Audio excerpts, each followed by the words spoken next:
What happens when a life built entirely on logic and facts just crashes head-on into a crisis that has no easy answers? Today, we're going to dive into the incredible journey of an engineer whose whole world got turned upside down, forcing him to investigate a reality he never, ever thought was possible. So our story kicks off with a mind that is just firmly grounded in the tangible world. This wasn't someone who was out there looking for spiritual experiences. Not at all. As he puts it himself, he was a left-brain logical kind of guy.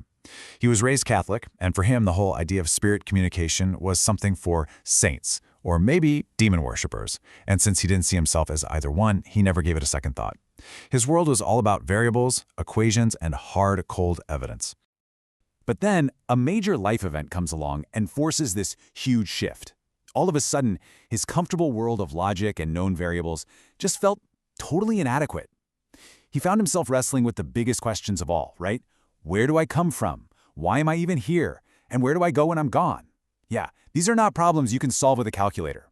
And the event that kicked off this whole existential crisis was a sudden and frankly terrifying diagnosis. Okay, so the catalyst hits in 2016. He's 55 years old, and he gets a diagnosis that would completely change the course of his life and spark a brand new kind of investigation, one that went way, way beyond the boundaries of his engineering training. He was diagnosed with something called mild cognitive impairment, or MCI. Now, this is a condition where you start to see a real, measurable decline in memory and thinking skills.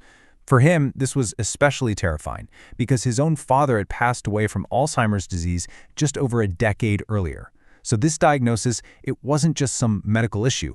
It felt like a deeply personal threat. Well, the engineer in him immediately wanted the data, right? What are the odds here? He found out the chances of MCI progressing to full-blown Alzheimer's were greater than 30%.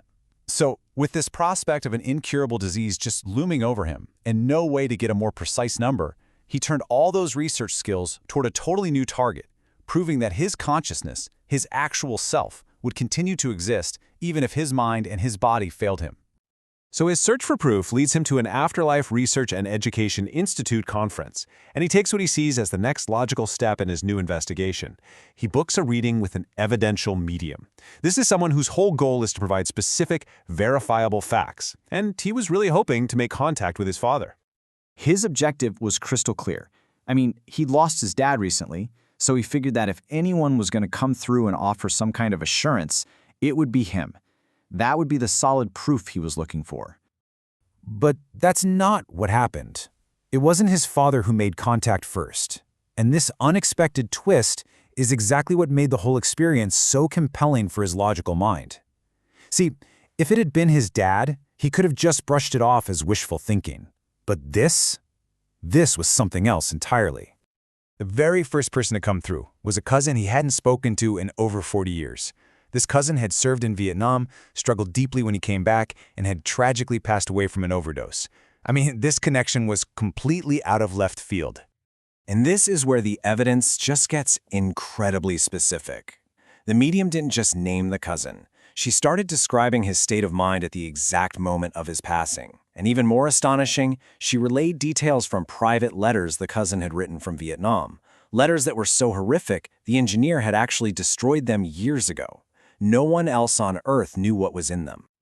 Now, for most of us, that might have been enough proof, right? But remember, we're talking about a skeptical engineer. So despite this incredibly specific and seemingly impossible to know information, a little sliver of doubt was still there. His mind was still trying to work it all out. Was this really communication from beyond? Or, and this is his logical brain talking, could the medium have somehow telepathically tapped into his own deeply suppressed memories of those letters? He was almost there, almost convinced, but not 100%. He still needed more data. So he goes back. Still seeking that final piece of confirmation, he returned to the conference the very next year and scheduled another reading, and this time his father did come through. And he provided evidence that seemed almost custom-designed to overcome every last shred of a skeptic's doubt. So the proof came in layers, and this is brilliant. First, the medium shared information about his father that the engineer didn't even know himself. Now, that totally blew his theory about accessing subconscious memories out of the water. He actually had to call his younger brother later, who confirmed all the details were true. Then, the communication went even deeper, explaining the root of his father's trauma from World War II, the very reason this career military man could never, ever say "I love you" to his kids. And this was the moment. It wasn't about data or proof anymore. It was this profound, personal, and deeply healing communication. His father, through the medium, explained this horrible incident from the war that caused him to shut down emotionally, and he apologized for never being able to tell his son that he loved him. The evidence just became secondary to this incredible emotional resolution. Now, this complete conviction, this shift from simply believing to a state of truly knowing, it had this unexpected and really powerful side effect. The healing he experienced wasn't just spiritual or emotional, it started to become physical. Check out this turnaround. For 2 years after his diagnosis, while he's on standard medication, his cognitive abilities just kept declining, exactly as predicted. But then, in a separate session with a medical intuitive, that's someone who can perceive information about health on an energetic level, they identified a root cause for his MCI. After that one session, the trend dramatically reversed. His cognitive ability actually started to increase, so much so that his neurologist eventually released him from his annual cognitive testing altogether. So what's the big takeaway here? Through this process of really rigorous, skeptical investigation, this engineer's entire paradigm shifted. He didn't just find comfort, he found what he considered to be verifiable proof. His whole journey transformed a fragile belief into this solid, experiential knowledge that consciousness continues. And that, of course, leaves us with a pretty fascinating question to think about. This story suggests there's this powerful link between our spiritual, emotional, and physical well-being. It really pushes us to ask, what kind of healing is possible for all of us if we're willing to venture beyond the limits of what we've been conditioned to believe is impossible?